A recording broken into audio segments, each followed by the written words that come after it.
Bonjour à tous. Aujourd'hui, nous allons nous intéresser à la bardane officinale, qu'on appelle aussi grande bardane. Elle est connue pour ses grandes feuilles, ses fleurs épineuses et ses propriétés médicinales et culinaires. Son développement est spectaculaire puisqu'elle peut atteindre jusqu'à 3 mètres de haut. Les fruits de la bardane sont équipés de crochets qui se fixent facilement aux vêtements et aux poils des animaux. Cette caractéristique a inspiré l'invention du velcro en 1948 par l'ingénieur suisse Georges de Mestral. Il lui a donné le nom de velcro en associant le mot velours pour le toucher des feuilles de bardane et le mot crochet pour sa capacité à s'accrocher à tout ce qu'elle touche. On a également surnommé la bardane l'herbe au teigneux car elle a été utilisée pendant des siècles pour soigner la teigne. La bardane est très appréciée en cuisine. Elle est d'ailleurs cultivée comme plante potagère pour sa racine que l'on consomme comme un légume. La bardane, Artium lapa, est une plante herbacée bisannuelle appartenant à la famille des Astéracées. La bardane est originaire d'Europe et d'Asie, mais elle est maintenant naturalisée dans de nombreuses régions du monde. Elle pousse principalement dans les terrains vagues, les bords de route, les friches et les zones humides. Les tiges de la bardane mesurent entre 1 à 3 mètres de hauteur. Elles sont robustes, anguleuses, rougeâtres et couvertes de poils fins. Les feuilles basales sont grandes, en forme de cœur et peuvent mesurer jusqu'à 50 centimètres de long. Elles sont alternes et ont un long pétiole. Elles sont vertes dessus avec une texture rugueuse et blanchâtres en dessous avec une texture duveteuse. Les fleurs sont regroupées en capitules globuleux avec des bractées épineuses et leur couleur varie du violet au pourpre. Elles apparaissent généralement de juillet à septembre. Les fruits sont des akènes grisâtres équipés de crochets qui facilitent leur dispersion par les animaux. La racine de la bardane est pivotante, charnue. Elle peut être assez longue. Elle est brune à l'extérieur et blanche à l'intérieur.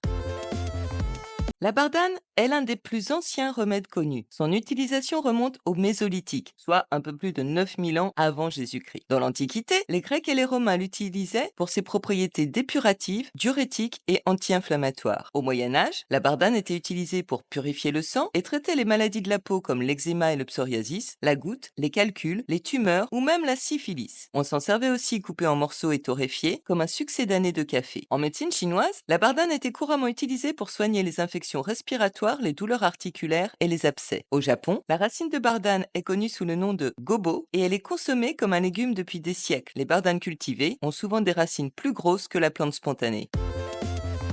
La bardane est diurétique, dépurative et détoxifiante. La racine de bardane est connue pour aider à éliminer les toxines du corps et à réduire les œdèmes. Elle est utilisée dans le traitement des maladies de peau comme l'acné et elle est régulièrement prescrite par les dermatologues comme draineur cutané. Elle serait par ailleurs très efficace pour soigner le psoriasis. La bardane est anti-inflammatoire. Elle est utile pour traiter les affections articulaires et les inflammations cutanées. La bardane est antioxydante. Elle aide à combattre les radicaux libres et à prévenir le vieillissement cellulaire. Des études ont prouvé ses effets ralentissants sur le vieillissement de la peau. La bardane est antibactérienne et antifongique. Elle aide à combattre diverses infections. La bardane est digestive. Elle stimule la digestion et améliore le fonctionnement du foie. Elle est utilisée pour traiter les troubles digestifs tels que les ballonnements et les indigestions. Enfin, la bardane aurait une action hypoglycémiante intéressante dans les cas de diabète. La bardane est toutefois déconseillée aux femmes enceintes ou allaitantes car elle peut avoir un effet stimulant les contractions de l'utérus et les glandes mammaires.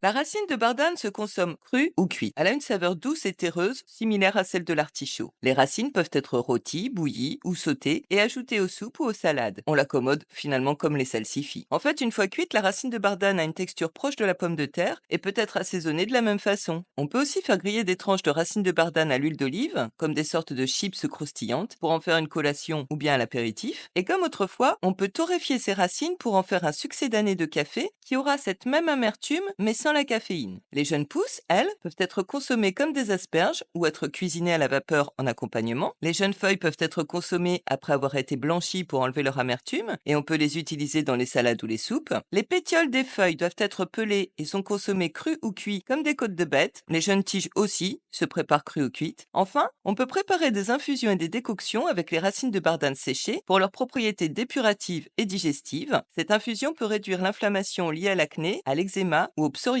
et favoriser une peau plus saine.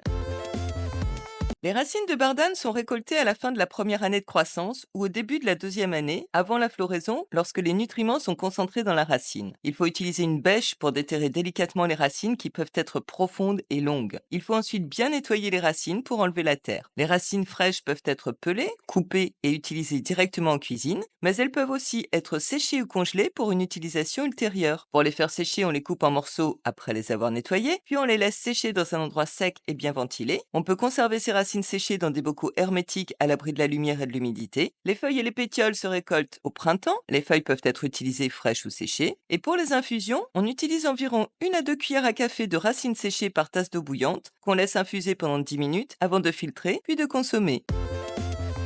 En cosmétique, l'extrait de bardane est utilisé pour ses propriétés apaisantes et anti-inflammatoires, bénéfique pour les peaux sensibles et sujettes aux irritations. On utilise aussi la bardane dans les shampoings et lotions pour traiter les problèmes de cuir chevelu comme les pellicules et les démangeaisons. Et en lotion, l'infusion de racines de bardane peut aider à ralentir la chute des cheveux. En jardinage, la bardane peut être utilisée comme une plante compagne dans le jardin pour améliorer la santé du sol grâce à ses racines profondes qui aèrent le sol et accumulent des nutriments. Elle peut aussi servir de plante couvre-sol pour prévenir l'érosion. On peut s'en servir comme paillage ou en purin pour lutter contre le mildiou, car la bardane a la faculté de concentrer le cuivre et donc elle peut avoir une action fongicide. Un certain nombre de variétés à cultiver sont disponibles si l'on veut profiter de sa richesse culinaire. Enfin, la bardane est très mellifère et sa période de floraison est longue. Elle est intéressante si vous possédez des ruches. 1 hectare de bardane produit environ 600 kg de miel. Dans certaines cultures, la bardane est utilisée pour des rituels de purification et de protection. Ses racines étaient parfois portées en amulette pour éloigner les maladies et les mauvais esprits. Et puis, enfin, comme la molène bouillon blanc, dans la nature en cas de besoin, on peut utiliser les grandes feuilles duveteuses de la bardane comme papier toilette.